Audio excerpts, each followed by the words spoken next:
O caso de Roswell. No deserto do Novo México, nos Estados Unidos, um objeto misterioso despenca do céu. Era, segundo teorias paranoicas, uma nave tripulada vinda do espaço sideral. Seria mesmo uma teoria paranoica ou uma conspiração do governo dos Estados Unidos para esconder uma das maiores revelações do mundo?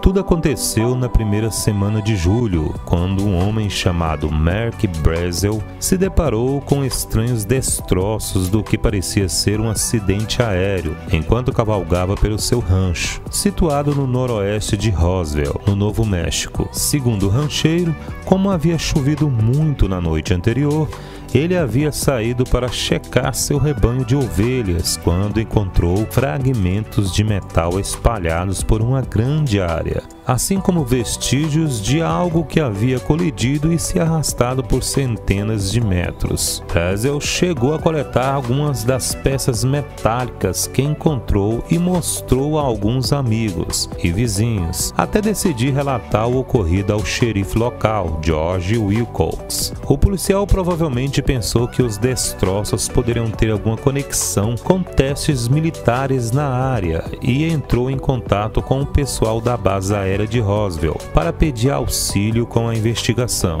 Os militares enviaram o Major Jace Marshall para descobrir o que estava acontecendo e, acompanhado de Brazel Wilcox e de um membro da Counterintelligence Corps, uma agência ligada ao Serviço Secreto norte-americano, no dia 7 de julho de 1947, Jace pisou na área do suposto acidente. Durante essa vistoria preliminar, o major teria dito que o objeto provavelmente teria explodido próximo ao solo e caído no local, e ele não determinou a direção em que estava viajando. Jace também fez estimativas da área do acidente e realizou alguns testes rápidos com peças metálicas. E segundo rumores, teria dito que nunca havia visto nada remotamente parecido com aquilo antes. Não demorou até que a base aérea fosse novamente acionada e uma operação para a recuperação dos destroços fosse organizada. Então, no dia 8 de julho de 1947, a história estampou na capa do jornal Roswell Daily Record com o título "A Força Aérea captura um disco voador em rancho da região de Roswell".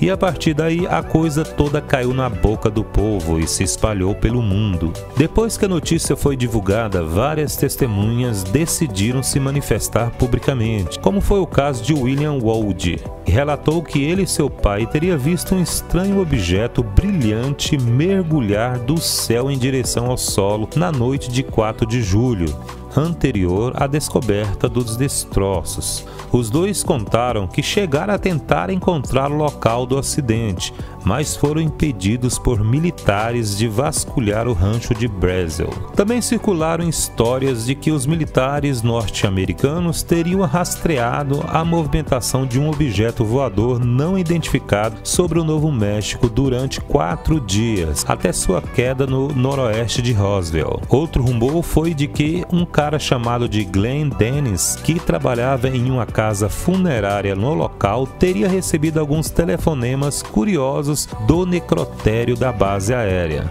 Aparentemente, o pessoal de lá teria perguntado a Glenn se ele dispunha de caixões de pequeno tamanho que pudessem ser hermeticamente fechados. Os oficiais também teriam pedido informações sobre como preservar corpos que estiveram expostos a elementos durante alguns dias. O agente funerário contou que chegou a ir à base onde viu parte dos destroços e foi prontamente convidado a deixar o local. Glenn contou ainda que uma enfermeira da base teria revelado a ele que os militares haviam descoberto os corpos de seres alienígenas na fuselagem do suposto OVNI. Até hoje, como você sabe, o incidente causa polêmica e desperta o fascínio pelo mundo. Por um lado, temos o pessoal que está convencido de que o governo dos Estados Unidos recuperou aliens e naves espaciais sim. Por outro lado, temos os céticos, que alegam que o problema é de que a história envolvendo os discos voadores, cadáveres extraterrestres e conspirações militares são muito mais interessantes do que uma simples verdade.